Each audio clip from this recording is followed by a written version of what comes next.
Hey folks, it's Nate. Thanks for joining me at the art table again today.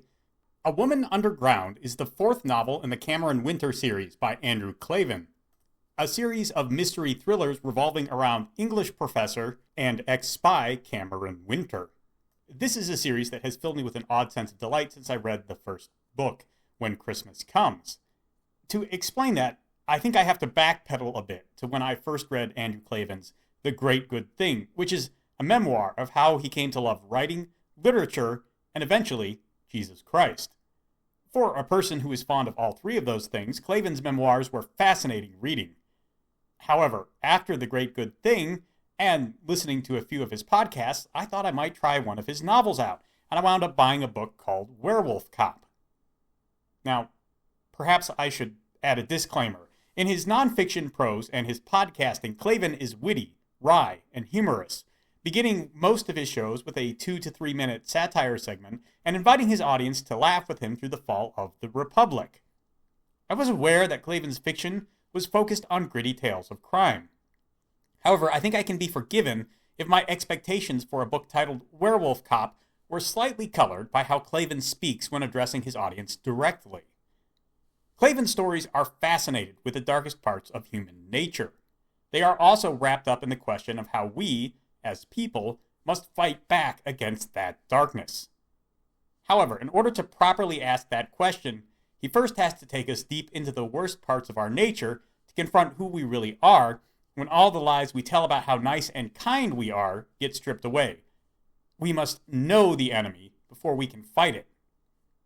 In my first reading of Werewolf Cop, I was surprised by how dark the novel was, how little the surface-level ridiculousness of the title bled through into the narrative, and how closely tied to the existing culture the overall plot was. It wasn't a bad book in concept, but I think it lacked something in execution.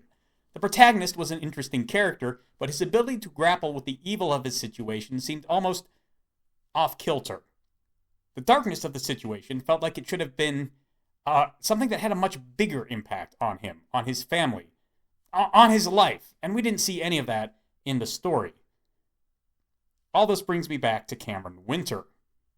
By structuring the series as a slow unfolding of Cameron's past, in conjunction with a series of very depraved crimes Winter must unravel in the present, Klavan accomplishes two things.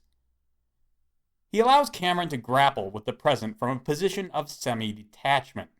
At the same time, he justifies Cameron's distant attitude by telling us about Cameron's past and the many deep marks it has already left on him. Klavan weaves the past and present together with great expertise. Stories play out over two time periods, with the events in each period expounding upon those in the other. In my review of the previous book in the series, The House of Love and Death, I mentioned that I thought Cam was at a turning point. After reading A Woman Underground, I feel both vindicated and surprised in that assessment. It is indeed a turning point in Cameron's life, but not quite the one I was expecting. At the end of Love and Death, Cameron was on the cusp of forming a healthy relationship with a woman for the first time in a long time. However, at the opening of A Woman Underground, we learn he hasn't contacted the woman in question, one Gwendolyn Lord, for over 5 months. He wasn't quite ready to take that step yet. Then, for the first time in the series, Klavan allows a character from Cameron's past to enter his life in the present of their own volition. Charlotte, the girl who is the source of half of Cameron's neuroses, makes a brief and fleeting effort to contact him and throws everything in his life out of whack. The result is a slow-rolling disaster that forces Cameron to finally face and resolve a small part of the misfortune that has twisted him into such knots for most of his life. As usual, Klavan ties his plots of hard-hearted and selfish men and women together with threads of modern-day events. This is done more to create a backdrop for the story than for any political commentary, which I appreciate. Fans of recurring characters like the Recruiter or Stan will not be disappointed as they make another appearance. However, the most controversial element of this story will probably be Charlotte herself. By exhuming, staking, and burying a ghost of his past, Cameron has made a definitive step forward in his character arc, fundamentally changing the dynamic between himself and the rest of the cast he works with. Charlotte, whose shadow defined most of the character work in the first 4 books of the series, is going to be much less of an element going forward.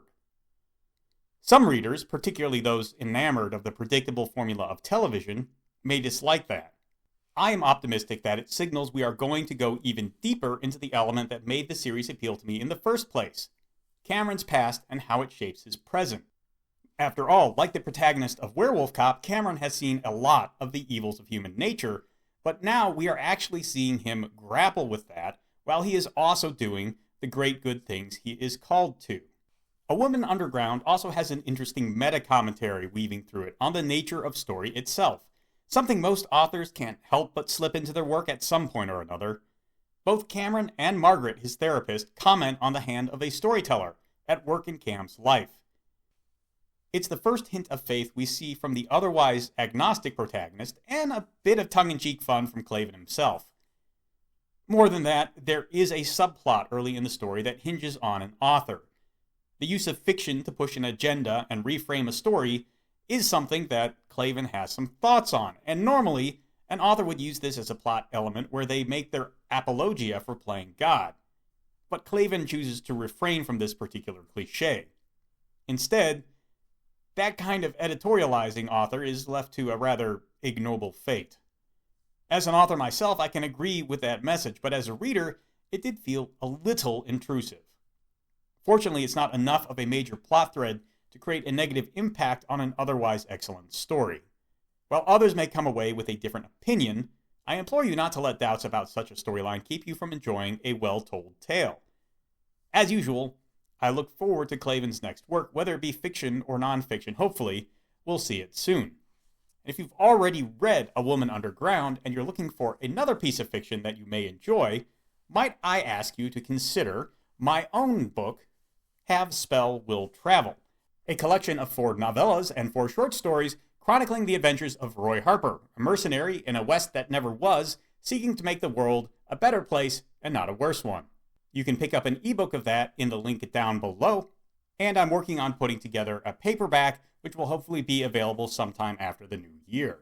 If you'd like to hear a little bit more about the stories contained in it, I am putting together a selection of videos you can listen to about that. I hope to have the first one out this week, but life got in the way, and I wasn't able to do anything there. But stay tuned. In the meantime, let me know what you think of A Woman Underground if you've read it, or any of Klavan's other books in the series. There's a like button and a subscribe button down there. You can use those as you see fit, and I'll talk to you later.